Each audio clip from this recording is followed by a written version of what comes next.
त्यागी परिवार online classes में पुष्पेंद्र राजपूत का नमस्कार।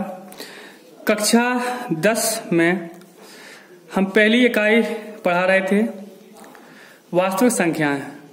तो हमने पिछली कक्षा में हमने आपको बताया था यूक्लिड विभाजन प्रमेय का क्या है। अब हमें पार्ट 3 में वास्तविक संख्याओं का पार्ट 3 है जी, उसमें पढ़ना है यूक्लिड विभाजन एल्गोरिथम। तो यूक्लिड विभाजन एल्गोरिथम क्या है? तो यूक्लिड का मतलब तो हमने आपको बता ही दिया, आपके वैज्ञानिक हैं, गणितज्ञ हैं। विभाजन मतलब तोड़ना। एल्गोरिथम क्या है?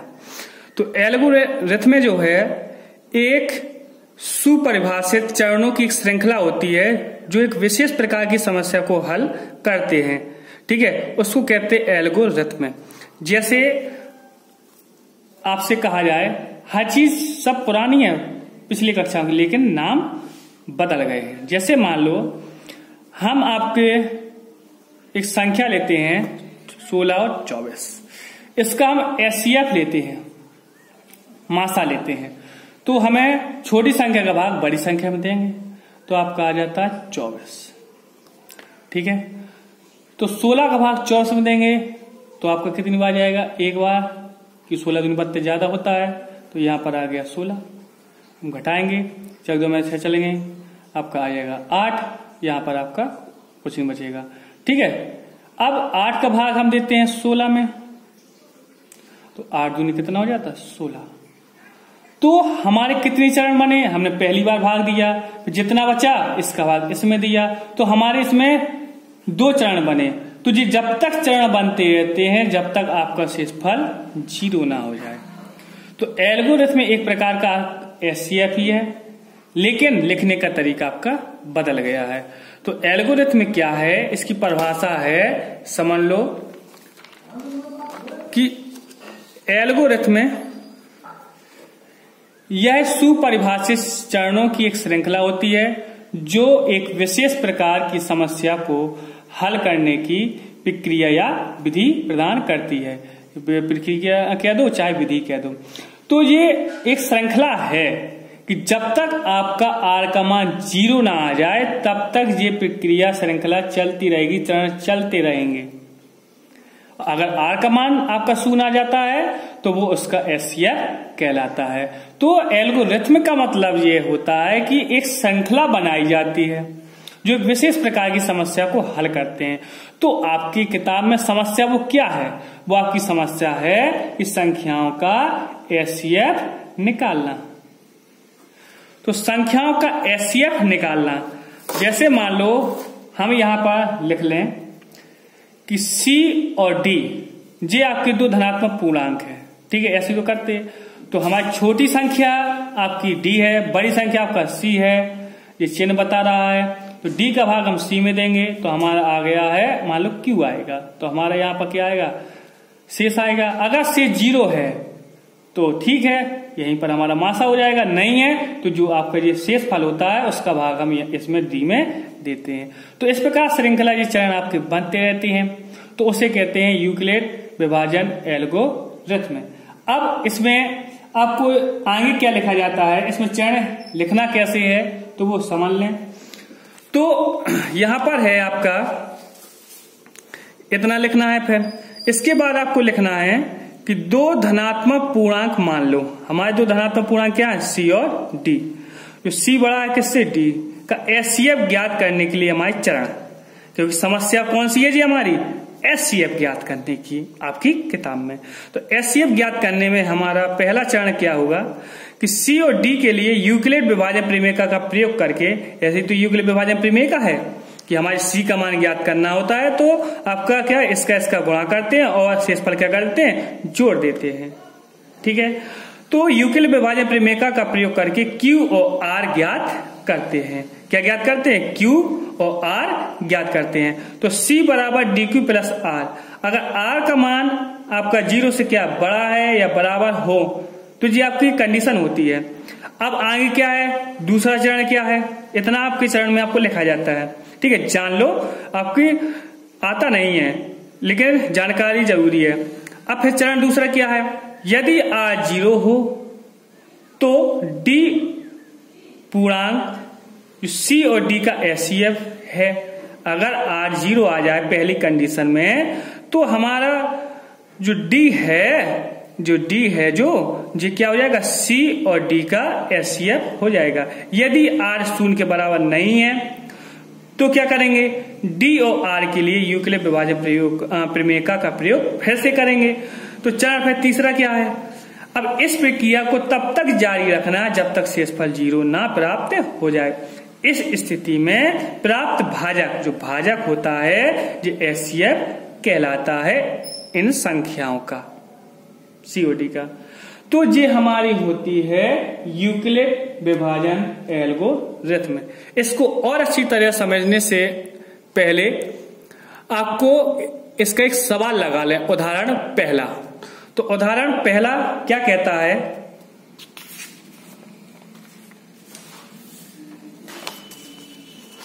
ये है उदाहरण आपका पहला। तो उदाहरण पहला क्या है, तो इसमें आपके दिया गया है 4052 और 12576 का एचसीएफ यूक्लिड विभाजन एल्गोरिथ्म का प्रयोग करके ज्ञात करो। तो हमारे नियम इतने ही थे। अब हम सवालों की तरफ बढ़ते हैं। तो पहला उदाहरण हम कर रहे हैं किताब का। तो 4052 और 12576 का एचसीएफ यूक्लिड विभाजन एल्गोरिथ्म का प्रयोग करके ज्ञात करो। तो इसको हल कैसे करेंगे, तो इसको हल करने के लिए आपको पुरानी विधि अपनानी है, ठीक है। तो यहां हम क्या करेंगे, यहां हम लिख लेंगे काले पेन से, हमारे पास काला पेन तो है नहीं है, लाल पेन से लिख रहे। तो यूक्लिड विभाजन एल्गोरिथ्म से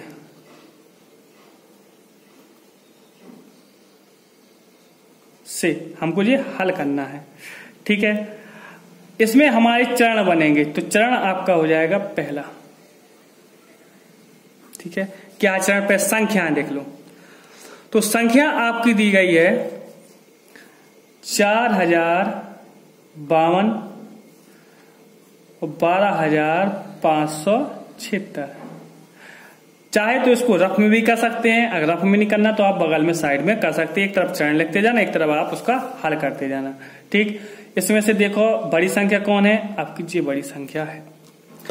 तो हम क्या करते हैं, दो छोटी संख्या का भाग बड़ी संख्या में देते हैं। तो हम यहां पर भाग देंगे 4052 का भाग दे रहे हैं हम 12576 में। तो 4052 का भाग देते हैं 12576 में, तो आपका प्राप्त हो जाता है 3 बार इसमें भाग जाता है, 4 3 12 और फिर 3 का गुणा इसमें करते हैं, जो तो आप पहले ही भी जानते हो भाग देते बनना चाहिए।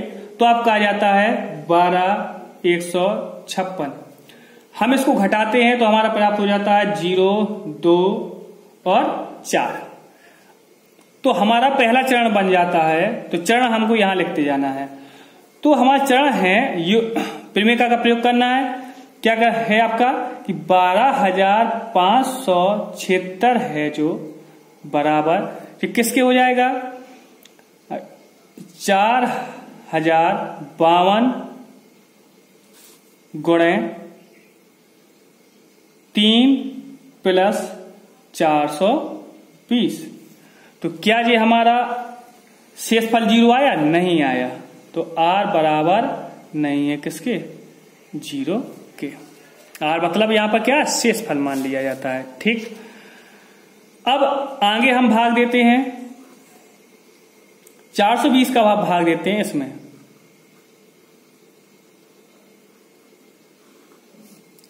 ठीक है, तो हमारा भाग जाता है 9 बार। तो हमारा प्राप्त होता है यहां पर 9780। तो हमारा बचता है 272 बचता है। अब हमारा इस प्रकार हमारा चरण बन जाता है दूसरा। तो यहां पर लिखेंगे चरण 2। तो दूसरा चरण में हमारा संख्या जो है, जो हमारा कहते हैं भाज्य होता है, तो भाज्य हमारा है 4052। ये प्रमेयिका है यूक्लिड विभाजन प्रमेयिका से। तो हमारा 420 गुणा 9 प्लस शेषफल कितना है आपका 272, और ये क्या है आपका आर। हमारा यहाँ पर भी 0 प्राप्त नहीं हो रहा है। ऐसे चरण आपको दर्शाते जाना है। ये काले पेन से लिख देना और ये भी आप काले पेन से लिखते जाना, ठीक है, क्योंकि काफी अच्छी दिखाई देती है बोर्ड पेपर की। अब हम क्या करते हैं कि 272 का भाग देते हैं भाजक में। भाजक हमारा है 420, तो हमारा कितनी बार जाएगा, एक बार जाएगा। यहाँ पर लिख देते हैं 272, हमारा बच जाता है 148, हमारा बच जाता है। तो हमारा चरण तीसरा हो जाता है 420 बराबर 272 गुणा 1 प्लस 148। यहां पर भी हमारा शेषफल 0 के बराबर नहीं आ रहा है। अब हम क्या करते हैं 148 का भाग देते हैं 272 में, तो हमारा भाग जाता है एक बार। तो यहां पर 148 लिख देते हैं, हमारा प्राप्त होता है 24। तो हमारा चरण बन जाता है तीसरा, चौथा, 3 हो गए, चौथा 272। तो 272 बराबर हमारा प्राप्त हो जाता है भाजक आपका 148 है गुणे भागफल हमारा 1 है और शेषफल हमारा प्राप्त हो रहा है 24। तो हमारा शेषफल अभी भी आपका शून्य नहीं आ रहा है। तो जी हमारे चरण बनते जा रहे हैं। अब हम क्या करते हैं 24 का भाग हम देते हैं 148 में, तो हमारा भाग जाता है 124 का भाग। यहां पर हमारा 7 में से 4 चलेंगे, यहाँ आपका 2 बचता है, यहां पर बचता है हमारा 124 बचता है, ठीक है। तो 124 बचता है, तो यहां पर हमारा गलत हो गया, यहां पर हमारा आएगा 124 शेषफल बचेगा, ठीक है। अब 124 का भाग 148 में देंगे, कितनी बार बचेगा, एक बार। तो हमारा यहां पर आ जाता है 124, भाग देंगे 4, यहां पर आएगा 2, ठीक है। अब हम 24 का भाग देंगे आपका इसमें किसमें 124 में, ठीक है। तो हमारे चरण आपका बन जाता है 24 का भाग देते हैं, तो यहां पर हमारा चरण 5 हो जाता है।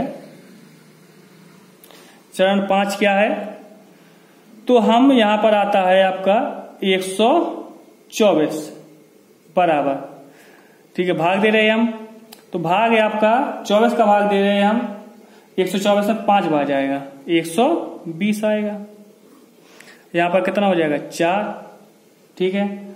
अब हम 4 का भाग देते हैं, तो हमारे यहां पर ध्यान रखना है कितना आ रहा है चरण आपका आ रहा है 24 गुणे 5 प्लस 4। तो यहां पर भी हमारा r बराबर नहीं आ रहा है 0 पे। तो हमारे चरण कितने हो गए थोड़ा देख लें। तो पहला चरण दिया है, ठीक है, दूसरा चरण, ठीक, तीसरा चरण आपका 420 वाला, ठीक है।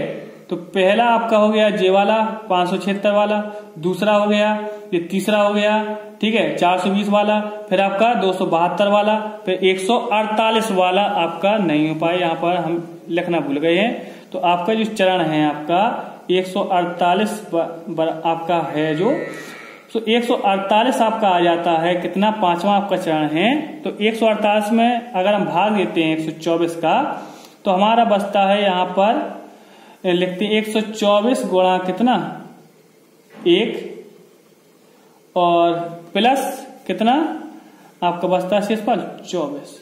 यहां पर थोड़ा हल कर लेना, गलत हो गया है। तो हमारा आपका जो 5वां चरण बनता है 148 वाला, तो 148 भाग देते हैं, आपको 148 जो आता है तो उसके लिए हम 124 का भाग देते हैं। तो 124 का भाग देते हैं तो हमारे यहाँ पर 1 बचता है, यहाँ पर आपका 24 प्राप्त हो जाता है शेष। तो अब हमारे यहाँ पर जो चरण हो गया जो छठा चरण है, तो छठवां चरण क्या है आपका बचा है यहाँ पर 124। तो 124 जो कैसे आया 24 गुणा 5 और प्लस कितना कर देते हैं 4। तो हमारा कितना प्राप्त हो जाता है, ये r बराबर नहीं है किसके 0 के, यहाँ पर भी शेषफल बराबर नहीं है। अब हम 4 का भाग देते हैं 24 में, जैसा कि आपको जानकारी प्राप्त पहले से लगने लगा कि 7वां चरण ऐसा चरण है जिसमें हमारा शून्य प्राप्त हो जाता है। तो यहां हमारा 7वां जो चरण है कितना है आपका, 24। तो 24 बराबर जो है आपका कितना हो जाएगा, 4 गुणा 6 और प्लस कितना 0। तो हमारा यहाँ पर r बराबर कितना आ गया, 0 आ गया। जो r बराबर 0 आ जाता है तो फिर यहां पर हम काले पेन से लिख देते हैं, यहां शेषफल 0 प्राप्त हो गया है, इसलिए प्रक्रिया यहां समाप्त हो जाती है, समाप्त हो जाती है। अतः भाजक बराबर कितना है, 4, जो क्या है 4052,12,576 का HCF कितना है, इसी को कहते हैं भाजक का 4। इस प्रकार से हमारा ये हल हो जाता है। ठीक, तो यहाँ आपकी क्लास पूरी हो जाती है।